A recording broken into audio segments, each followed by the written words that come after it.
Zhang Suixiang is going in search of drinking water. It's a long trek from her home. She makes this journey every week, in good weather or bad. She has no choice. 那拉是桶水上12路拉去呢，拉来水那是桶水出2缸能吃1个礼拜。光吃那个货不能死在上。 Her husband is busy farming, and children are away at school. She must manage this on her own.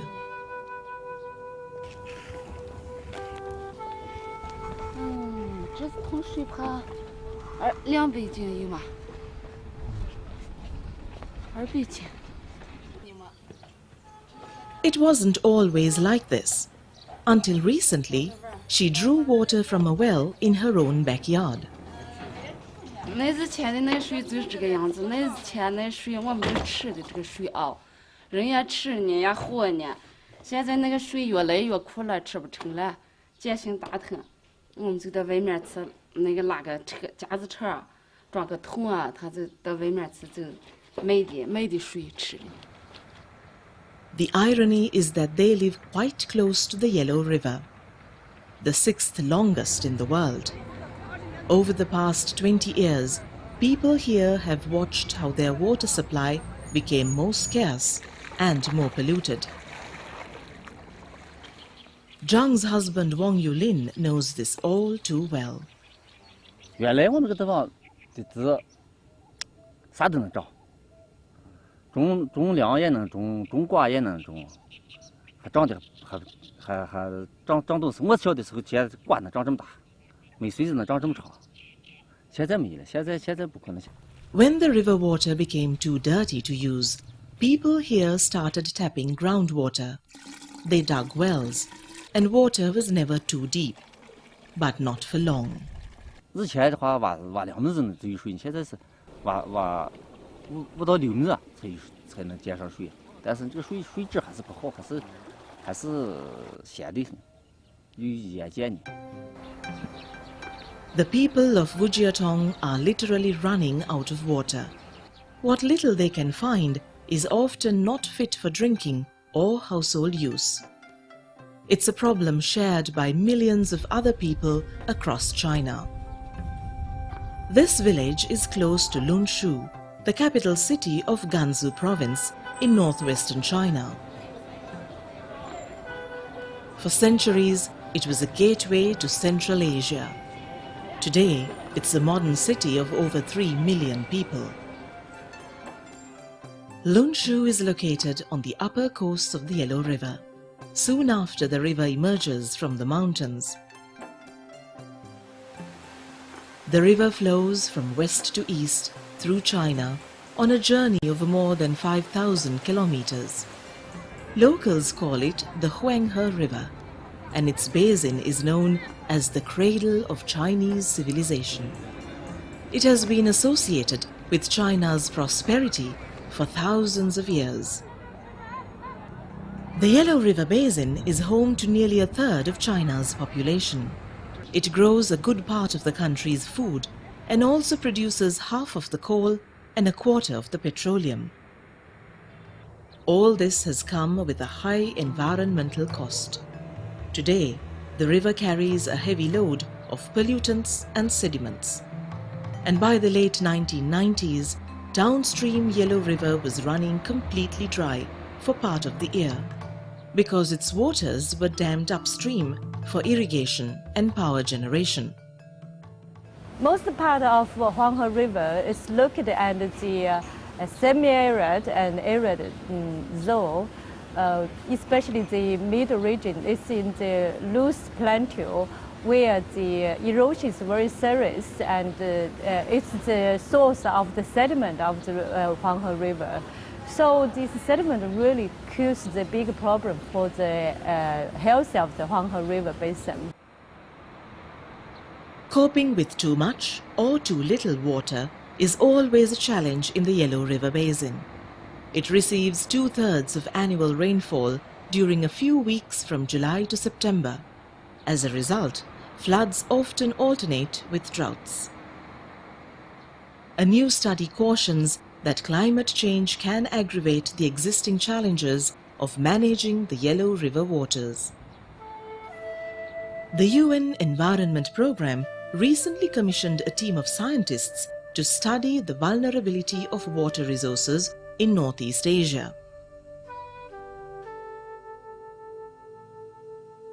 They looked at 5 river basins. Besides the Yellow River, they covered the Yangtze River Basin and Songliao River Basin in China, and in Mongolia they studied the basins of the Orkhon River and the Toul River. Professor He Huang headed the team of researchers.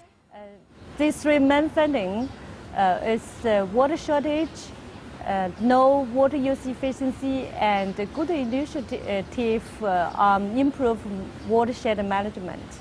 One challenge is how to share the available water between agriculture, domestic users, power generation and industry.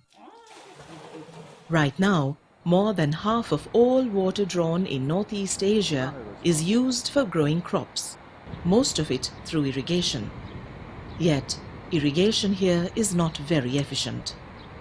I think we have to find some way to reuse these the waters used in agricultural sector. Right now, these waters used in agriculture, they just flow downstreams. And so if we can find a way to reuse, recycle this water, we could save a lot of waters. In recent years, experts have pointed out ways to use water more efficiently. One is to apply drip irrigation instead of flooding the farmlands. Another is rainwater harvesting, which captures and stores water for later use. The UNEP study highlighted water pollution as the biggest threat at the moment to people and the environment. It recommended urgent and sustained action to reduce pollution. So we emphasize the pollution here. It's because the pollution is the impact which can control by human being. Some water users in the Yellow River Basin feel that pollution issues are finally receiving attention. 这个呢，水质呢，近2年呢是稍微有点改善。前2年呢，因为工业发展比较厉害，所以它的水的污染比较厉害。 In the coming years, however, water users across this basin will simply have to get used to the Yellow River carrying less water.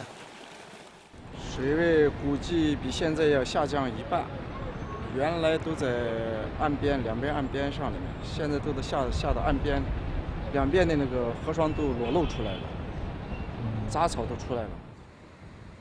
A number of factors have contributed to this decline, including the diversion of Yellow River waters further upstream. 最近这几年黄河水嘛下降的比较厉害一点，主要原因呢，一个是上面筑了些大坝，二一个呢就是干旱少雨。 Scientists confirm what ordinary people have noticed. Temperatures are slowly going up, while rainfall is reducing in many parts of the river basin. Lakes and wetlands are shrinking in size. For this and other river basins in Northeast Asia, the UNEP study has strongly recommended what is known as integrated water resource management.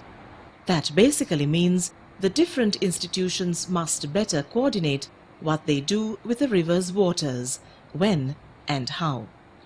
Unless we deal with these issues together in an integrated manner, and it is not easy to tackle the water resource issues in this region. And climate change, this will be the big challenge in the future. This is not easy when there are many competing demands on a river's waters. Few river users think of their impact on others downstream. So technically, we recommended the ingredient water resource management for whole river basin. But how to manage the river beyond the administrative boundary, it is still a challenge. For a decade, the Yellow River Conservancy Commission has been doing this difficult balancing act. China's example can set the tone for the whole region. In Northeast Asia, I think China's leadership is very important. As we all know, China has a rapid growing economy and with huge population. And so if China alone could practice the water resource efficiency and increase the water resource efficiency, then it will have a great impact to not only to the Northeast Asia, but to other countries in Asia region. No one can predict all the effects that climate change would have on the water, land, and ultimately the people. But countries can prepare for these challenges by taking better care of their water.